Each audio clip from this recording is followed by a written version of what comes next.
करी। भक्त कहता कैसे कि ये माई हम जो जनती की माई तू हमरा अंगना में आओ तरु तो कैसे का करती तारा स्वागत में। भक्त कहता कि दो हम जनती मैया और वो हमारी नगरी ए माई पगरी से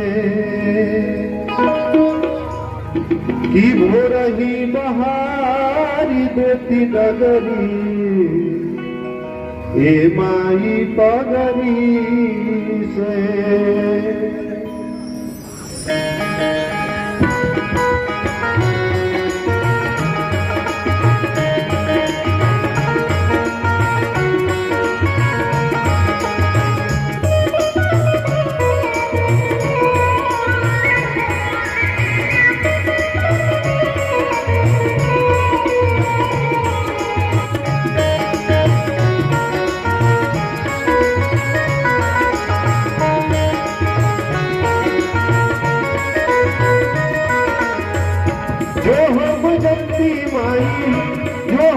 जगती माई आई वो हमारी नगरी ए माई पगरी से।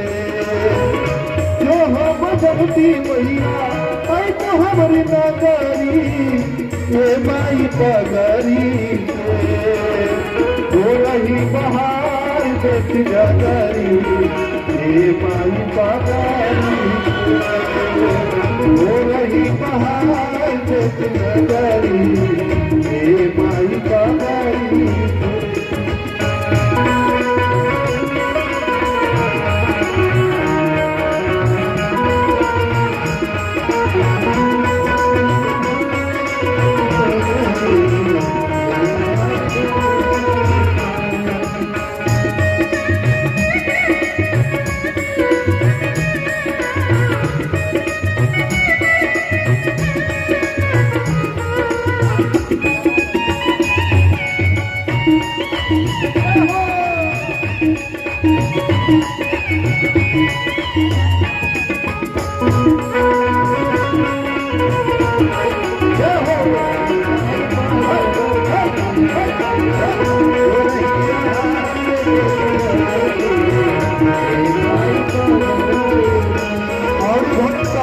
भैया रहुआ स्वागत में हम का व्यवस्था कैले बनी कैसे कैसे इंतजाम कैले बनी।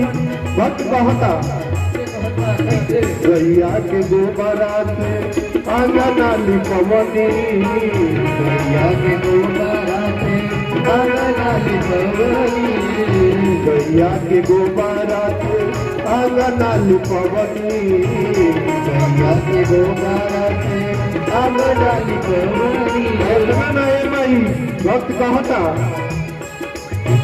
अंगना में चौमुख दिया नजरवनी अंगना में चौमुख दिया नजरवनी अंगना में चौमुख दिया नजरवनी अंगना में चौमुख दिया नजरवनी। पूजा के सामान लेके पूजा के सामान लेके आई बानी पगरी ए माई पगरी से। पूजा के सामान लेके आई बानी पगरी ए माई पगरी से। हो रही बहार बीती नगरी ए माई पगरी से। हो रही बहार बीती नगरी ए माई पगरी से। हो रही बहार बीती नगरी ए माई पगरी से।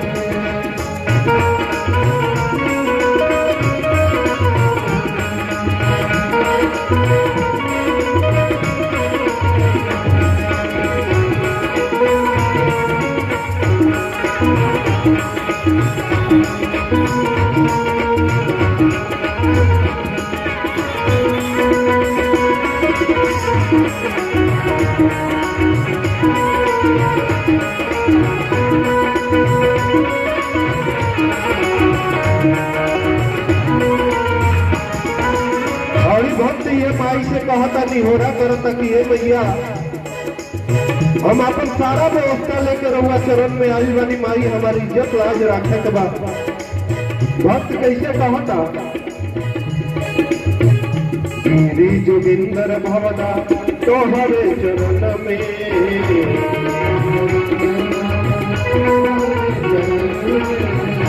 गिरी जोगिंदर भवना तोहरे चरण में माई के मूर्तिया चल बाटे मन में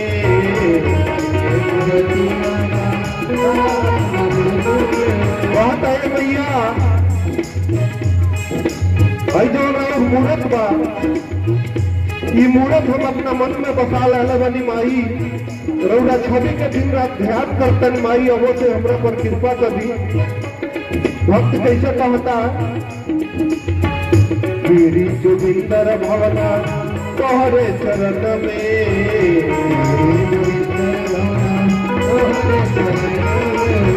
माई के मूर्तिया चल बाटे मन में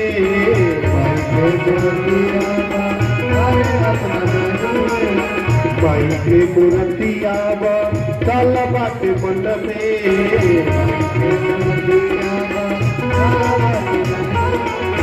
खुशियाँ में छलकाता है खुशियाँ में छलकाता है प्रभुआ के गगरी ये माई पगरी से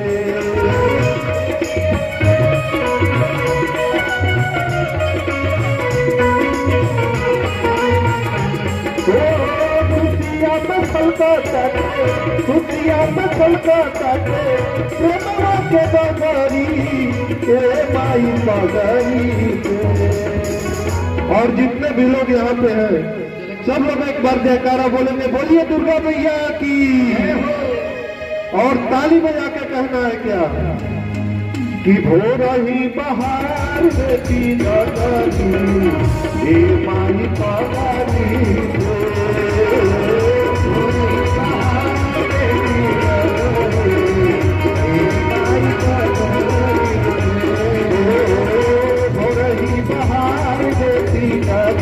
ये माई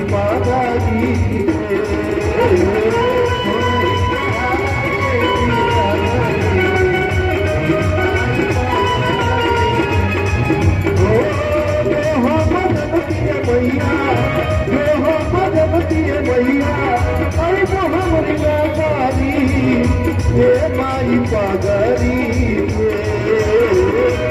रही बहार सिगरी ये माई पगरी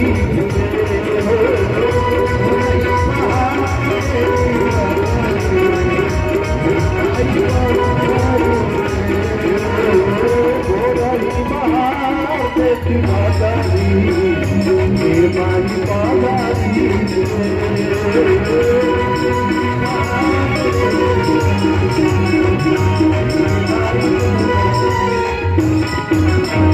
बोलो दुर्गा मैया की।